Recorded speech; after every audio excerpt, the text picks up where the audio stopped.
இந்த உலகத்தில் இது ஏற்றத்தாழ்வுகள் நிரம்பிய உலகம். பிச்சைக்காரர்கள் இருக்காங்க, வறுமையில் இருக்காங்க, நடுத்தர வர்க்கத்தினர், பணக்காரங்க, லட்சாதிபதி, கோடீஸ்வரர்கள் அப்படின்னு சொல்லிட்டு பொருளாதார அடிப்படையில் மக்கள் பல படிநிலைகளில் இருக்காங்க. அப்போ இந்த உலகத்தில் சிலர் நிறைய பேருக்கு உதவி பண்ணுறாங்க, வாரி வாரி வழங்குறாங்க அப்படிங்கிற மாதிரி நமக்கு தெரியுது. நிறைய பேர் லட்சக்கணக்கில் உதவி செய்கிறாங்க, ரொம்ப கோடீஸ்வரர்கள்லாம். சிலர் ஆயிரக்கணக்கில் உதவி செய்கிறாங்க. அதெல்லாம் பார்க்கும்போது நிறைய மக்களுக்கு சந்தேகம் வரும். நாமெல்லாம் அப்படி உதவி செய்யலையே அப்படின்னா நாம் கஞ்ச பிஸ்னரியா அல்லது பிறருக்கு கொடுப்பதற்கு நமக்கு மனம் இல்லையா அப்படின்னு நிறைய பேருக்கு சந்தேகம் வரும். நமக்கு ஏன் அந்த மனசு வரமாட்டேங்குது? பிறருக்கு நிறைய 1000, 2000, லட்சம் அப்படின்னு கொடுத்து உதவக்கூடிய அந்த மனசு நமக்கு ஏன் வரமாட்டேங்குது அப்படின்னா, நம்முடைய வருமானம் தான் பிறருக்கு தானம் செய்யக்கூடிய அந்த நிலை இருக்குல்ல, அது நமக்கு ஒரு அளவுக்கு மேலே வருமானம் வந்தால் தான் அந்த மனசே நமக்குள்ளே வரும். நாம் அதற்கு தகுதியானவராக இருக்கலாம். ஆனால் அதே நேரத்தில் நமக்கு அந்த வருமானமும் வரணும். வருமானம் வந்தால் தான் அந்த மனசுங்கிறது வரும். நமக்குள்ளே இருக்கிற அந்த மனசு வெளியில் வரும். பிறருக்கு உதவ வேண்டும், 1000, 2000, 10,000, லட்சம் அப்படின்ட்டு பிறருக்கு கொடுத்து உதவக்கூடிய அந்த மனசு நமக்குள்ளே இருக்குது. ஆனால் அதற்கு அந்த தகுதி என்பது என்னவென்றால் பொருளாதார தகுதி. நமக்கு அந்தளவுக்கு வருமானம் வரணும். அப்போ தான் நமக்குள்ளே இருக்கிற அந்த தகுதியை நாம் பயன்படுத்த முடியும். ஒரு குறைவான வருமானத்தை வச்சுக்கிட்டே நாம் அதுபோன்று குறைவான வருமானத்தை வச்சுக்கிட்டு குறைவாக தான் உதவி செய்ய முடியும். 100, 200 தான் உதவி செய்ய முடியும். ஒரு 1000, லட்சம் அப்படின்னு பிறருக்கு ரொம்ப வறுமையில் வாடுகிறவர்களுக்கு உதவி செய்யணும்னா அதற்கேற்றாற் போன்று ஒரு வருமானம் வர வேண்டும். அப்போ தான் அந்த தகுதி நமக்குள் இருக்கிற அந்த மனசை வெளியே கொண்டு வர முடியும். அதனால் தானம் தர்மம் பண்ணுறதுக்கு நிறைய ஆயிரக்கணக்கில் லட்சக்கணக்கில் தானம் தர்மம் பண்ணணுன்னா கூட அதற்கு ஒரு வருமானம் என்பது வேண்டும். ஒரு அபரிமிதமான தனது தேவைக்கு போக தனது இருப்பிற்கு எந்தவித ஆபத்தும் வராத அளவுக்கு நமக்கு ஒரு வருமானம் வரணும். மீதமுள்ளவற்றை தான் அப்படி பிறருக்கு கொடுக்க வேண்டும். மீதமுள்ளவற்றை அவருக்கு 1000 அல்லது 10,000, லட்சம்னு ஒருத்தருக்கு வறுமையில் வாடுகிறவர்களுக்கு கொடுத்து உதவுவதால் நமக்கு எந்த பிரச்சனையும் வராது. நாம் நடுத்தருக்கு வந்துட மாட்டோம், நாம் வறுமையில் வீழ்ந்து விட மாட்டோம். பிறருக்கு உதவி செய்வதால் நாம் வறுமையில் வீழ்ந்து விட மாட்டோம் அப்படிங்கிற அந்த ஒரு பாதுகாப்பு உத்தரவாதம், ஒரு பொருளாதார உத்தரவாதம் நமக்கு இருந்தால் தான், ஒரு வருமான உத்தரவாதம் இருந்தால் மட்டும்தான் நம்ம அந்த மனசை நம்ம பயன்படுத்தணும். பிறருக்கு நிறைய ரூபாய் கொடுத்து உதவி செய்கிற அந்த மனசை நாம் பயன்படுத்த வேண்டும். அப்படி இல்லாமல் ஒரு குறைந்த வருமானத்தை வைத்துக்கொண்டு ஒரு தகுதிக்கு மீறிய அந்த தான தர்மம் இருக்குல்ல, அது கடைசியில் என்ன ஆகுன்னா நாமளே பிறரிடம் கையேந்துகிற நிலைமைக்கு வந்துடும். நாமளே பிறர் யாராவது நமக்கு தானம் தர்மம் பண்ண மாட்டாங்களா அப்படிங்கிற நிலைமைக்கு நம்மளை கொண்டு வந்துடும். அதனால் தான தர்மம் பண்ணால் கூட நம்முடைய நிலைக்கு தகுந்த மாதிரி தான் பண்ணணும்.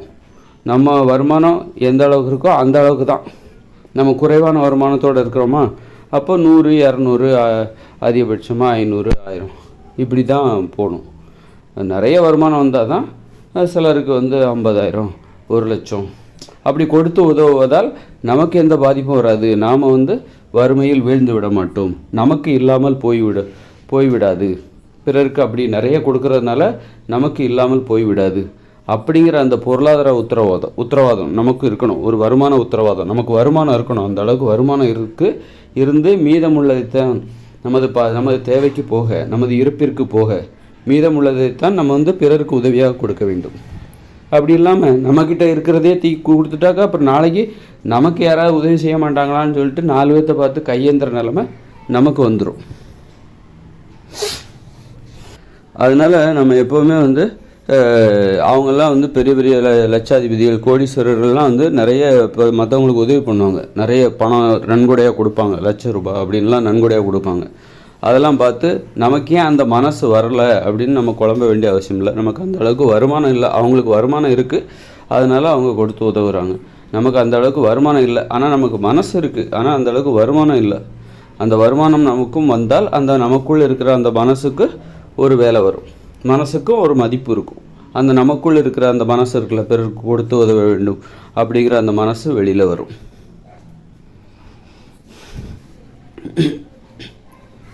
இருப்பினும் பொதுவாக வந்து மக்கள் வந்து யார்கிட்டையும் போய் தான தர்மம்னு எதிர்பார்க்குற ஒரு நிலையில் வாழவே கூடாது.